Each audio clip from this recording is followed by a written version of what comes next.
नमस्कार, मैं हूं आपके साथ आयुषी शर्मा। आइए नजर डालते हैं आज की कुछ खास खबरों पर। कोरोना वायरस की महामारी में अपने माता पिता को गंवाने वाली वनीशा पाठक ने सीबीएसई के 10वीं के रिजल्ट में 99.8% अंक हासिल किए हैं। यही नहीं, वनीशा ने भोपाल शहर के अन्य 2 बच्चों के साथ टॉपर का टैग हासिल किया है।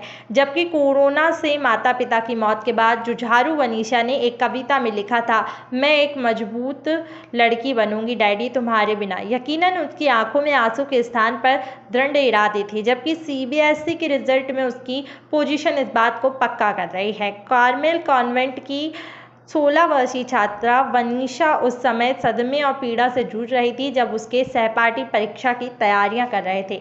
वनीशा पाठक ने दूरदर्शन से बातचीत में कहा कि मैंने 1 हफ्ते के भीतर पापा और मां को खो दिया। मेरे सामने अंधेरा था और मुझे लगा कि मैंने अपने जीवन में सब कुछ खो दिया है। इसके बाद उसने कहा कि जब मैंने छोटे भाई को देखा तो मुझे एहसास हुआ कि 16 साल की उम्र में मुझे इसके लिए माता पिता की जिम्मेदारी उठानी होगी। मुझे मजबूत रहने के साथ अपने जीवन में पढ़ाई में फोकस करना होगा।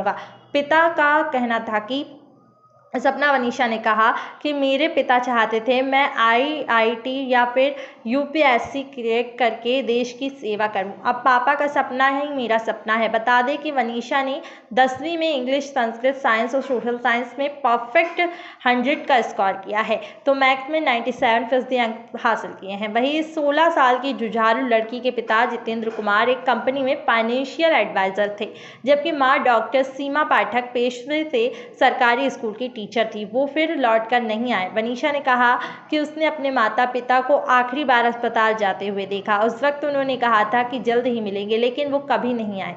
इसके साथ उसने कहा कि मेरी माँ से 2 मई को बात हुई थी, लेकिन उनकी 4 मई को मौत हो गई।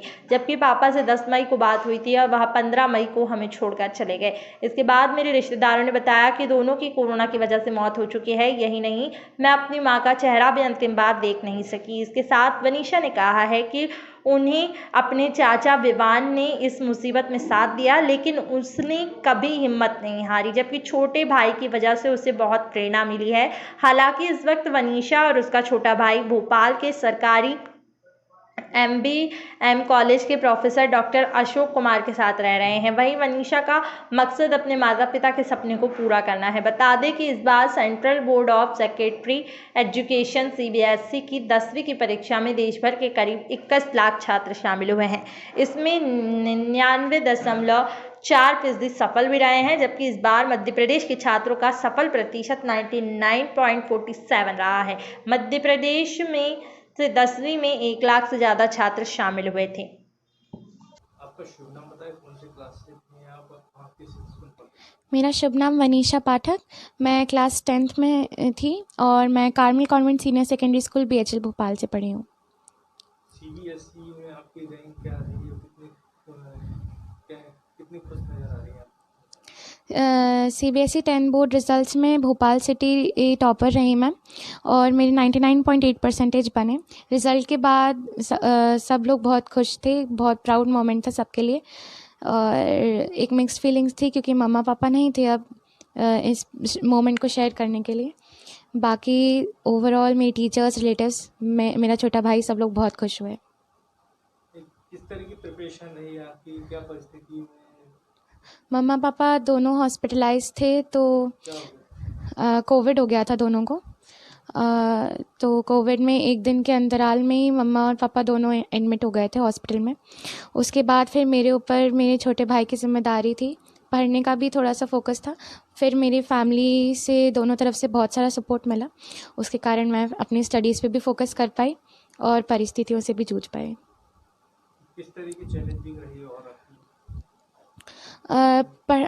मम्मा पापा के हॉस्पिटल जाने के बाद मैं और मेरा छोटा भाई अकेले थे, तो ज़िम्मेदारी मेरे छोटे भाई की मेरे स्टडीज़ पे उसी टाइम पे फोकस रहना और जो भी इमोशनल अनस्टेबिलिटी से मम्मी पापा से कभी 1-2 दिन में बात होती थी, कभी नहीं होती थी, नहीं पता चलता था कि खाया उन्होंने नहीं, तो वो सब डिफ़िकल्ट रहा उस समय। तो किस दौरान में रहा ये प्रिपरेशन के? ये किस दौरान रहा, कितने प्रिपरेशन के एग्जाम के? मेरे एग्ज़ाम्स के दौरान ही मेरी प्रिपरेशन और स्टडीज़ के दौरान ही ये सब रहा। आपके जैसे कि आपके और भी स्टूडेंट्स हैं उनके लिए क्या इंस्पिरेशन क्या कहना चाहते हैं? कि बस अपना हौसला बनाए रखें, अपनी स्टडीज़ पे फोकस रखें कि मुश्किलें आएंगी और मुश्किलें जाएंगी, ऐसी ज़िंदगी चलती है। और आप बस सारी चीज़ों को एक तरफ रख के अपनी पढ़ाई पे फोकस करने का पूरा ट्राई करें, और जितना भी आपने पढ़ा है उस पर कॉन्फिडेंस रखें कि हाँ आपको ये सब आता है, और ऐसे एग्ज़ाम्स आप दें। कविता भी लिखती हैं, क्या कविता लिखती हैं? पापा के ना रहने पे कविता लिखी थी ये कि I be a stronger daddy without you. उसकी कुछ लाइनें मैं ज़रूर बताना चाहूँगी। To live your dreams I rise up on my own after every fall, won't let my pain overpower me and I'll still stand tall. I know that you will be looking from the other side. I'll be the reason for your pride.